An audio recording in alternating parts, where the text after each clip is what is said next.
మాట్లాడితే మాటకి ముందో 1,00,000 సార్ల, మాట తర్వాత ఒక 1,00,000 సార్ల కేసీఆర్ అప్పులు చేసిండు అని చెప్పి రేవంత్ రెడ్డి మాట్లాడుతూ ఉంటాడు.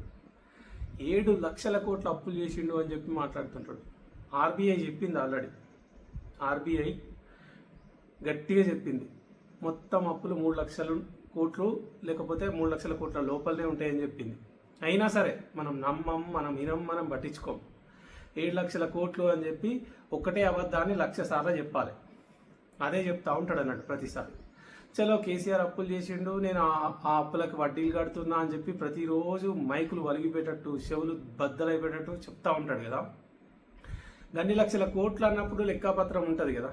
కేసీఆర్ ఎక్కడెక్కడ అప్పు తెచ్చిండు, దేనికోసం ఎంత అప్పు తెచ్చిండు అనేది లెక్క ఉంటుంది.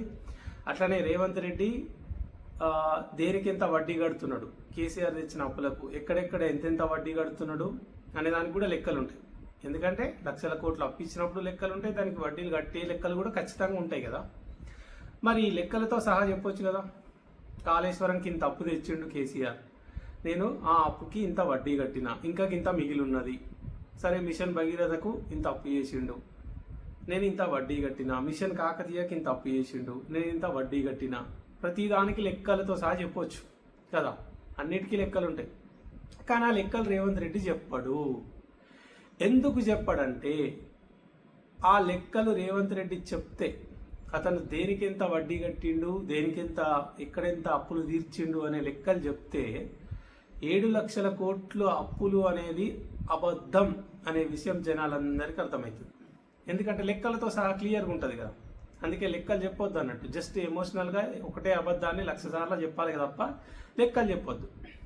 అదే హరీష్ రావు చూడండి, క్లియర్గా ఎక్కడెక్కడ అప్పులు చేసిండు, దేనికి చేసిండు అనే విషయం హరీష్ రావు చాలా క్లియర్ కట్గా స్టాటిస్టిక్స్తో క్లియర్గా ఎక్స్ప్లెయిన్ చేసి చెప్తాడు. అదే క్లియర్గా, అంతే క్లియర్గా రేవంత్ రెడ్డి చెప్తాడా? చెప్పాడు. చెప్పిండు అనుకో, అప్పుడు రేవంత్ రెడ్డి చెప్పిందంతా అబద్ధమని తెలిసిపోతుంది. ఎందుకంటే అప్పులు 7 లక్షల కోట్లు కాదు, 3 లక్షల కోట్లు అనే విషయం జనాలందరికీ అర్థమవుతుంది.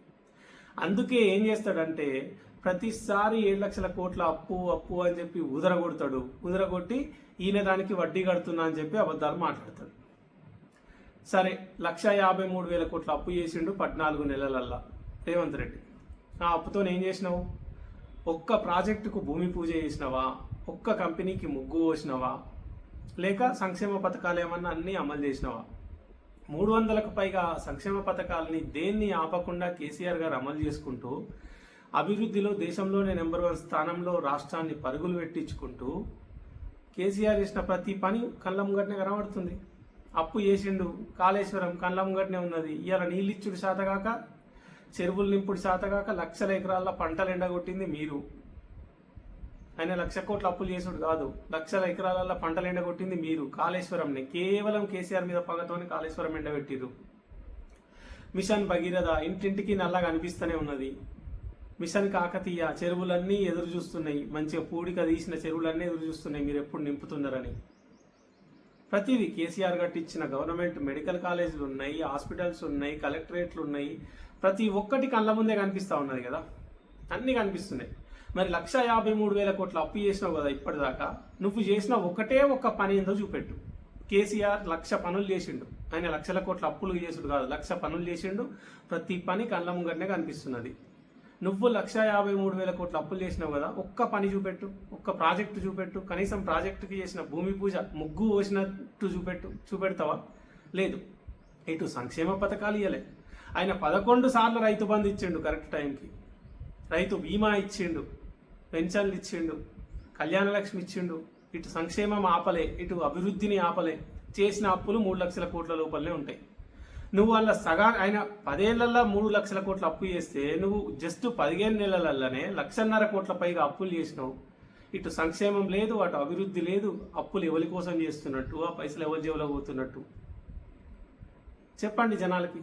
చెప్పాలి కదా. ఉట్టిగా ఉదరగొట్టుకుంటా కేసీఆర్ అప్పు చేసినట్టు ఇట్లా జనాలు నమ్ముతారా? కదా. అందుకే అప్పుడప్పుడన్నా నిజాలు చెప్పాలి. లేకపోతే ఏదో ఒక రోజు నిజం చెప్పినా అది కూడా అబద్ధమనే అనుకుంటారు జనాలు.